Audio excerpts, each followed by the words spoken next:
भगवंताचं नाम घेतलं पाहिजे. असं जर आम्ही केलं तर काय होतं? राम या मंत्रामध्ये खूप मोठी शक्ती आहे. असे अनेक मंत्र आहेत, फक्त ते सिद्ध माणसाने म्हणले तर ते त्याचा परिणाम होतो. सिद्ध माणसाने तो जर मंत्र म्हणला नाही तर त्या मंत्राचा काहीही परिणाम होत नाही. तसंच नामाच्या बाबतीत आहे. नाम श्रद्धा करता आलं पाहिजे. सगळ्यांची शांतता. आवाज येतोय, सगळ्यांनी आवाज बंद करायचा. बंद आवाज. आणि असं हे जे नाम आहे ते कसं आहे सर्व हिताचे नाम प्रभू.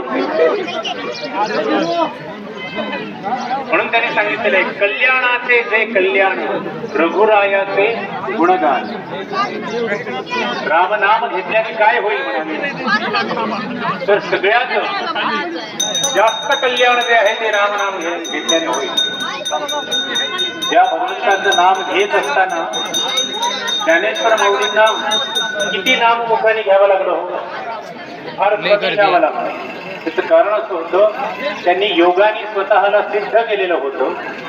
आणि जो सिद्ध असतो त्याला कधीही आपली बुद्धी माझ्याकडे आहे असं सांगायची गरज पडत नाही. ते काय करतात म्हणाले वैखरीने नाम घेत नाही, परावाणीने नाम घेतात. जसं तुकाराम महाराजांचं झालेलं होतं, रोम रोमातून नाम आलेलं होतं, तसं त्यांचं होतं. गोंदवलकर महाराज इतरांशी बोलायचे. एकाने विचारलं तुम्ही आमच्याशी बोलताय आणि सगळ्यांना सांगताय नाम घ्या नाम घ्या नाम घ्या, पण तुम्ही आत्ता कुठे नाम घेताय?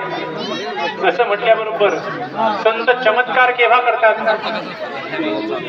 किंवा संत ज्यावेळेला चमत्कार करतात त्यावेळेला ते अत्यंत खालच्या पातळीवर आलेले असतात. लक्षात. आपल्या सिद्धीचा उपयोग एखाद्याचं मन बदलण्यासाठी संतांना जर करावा लागत असेल तर याच्यासारखं दुर्दैव दुसरं कोणतं नाही. गोंदवलकर महाराजांनी लगेच मान खाली केली आणि सांगितलं तुझा कान माझ्या या टाळूला लाव. आणि त्या माणसाने कान टाळूला लावला आणि त्याला तिथे काय ऐकायला आलं? श्रीराम जय राम जय जय राम, श्रीराम जय राम जय जय राम, श्रीराम जय राम. राम नामच ऐकायला आलं. इतकं ते सामर्थ्यवान आहे. लक्षात ठेवा. समर्थ रामदास स्वामी सांगतात हे हा राम प्रभू जो आहे तो काय आहे म्हणाले तो सगळ्यांचं कल्याण करणार आहे. आणि म्हणून आम्हाला त्या भगवंताचं नाम घेतलं पाहिजे. परिणाम काय होतो सूत्र श्लोकात सांगितलेलं आहे.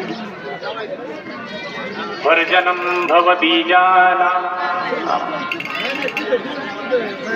भवबीज जे आहे संसार बीज जे आहे, भव म्हणजे संसार सगळ्यांना माहिती आहे.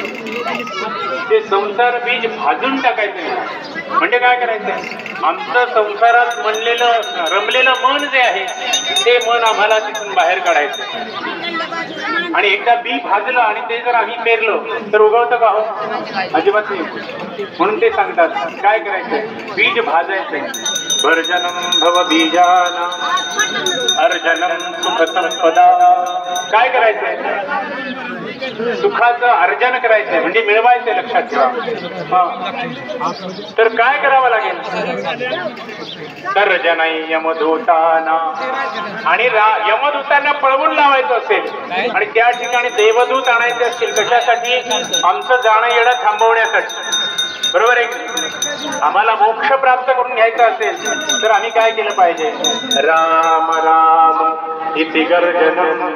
राजाधिराज रामचंद्र महाराज की, पंढरीनाथ महाराज की, आभाम ज्ञानेश्वर महाराज, तुकाराम महाराज. ते सांगतात काय करा?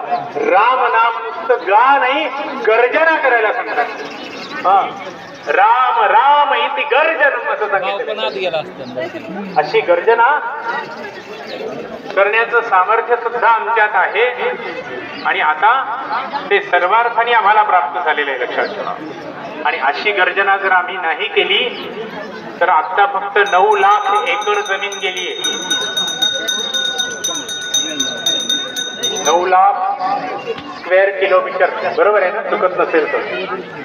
आकडे तुम्हाला माहिती असतील कदाचित, माझ्यापेक्षा अधिक अभ्यासाचं कोणतरी असेल. भारतभूचा विचार केला तर अर्ध गेलंय आता. ते परत आणायचं असेल तर रामनामाची गर्जना करणं अत्यंत गरजेचं आहे, असं मी नाही सांगत आहे, समर्थ रामदास स्वामी सांगतात.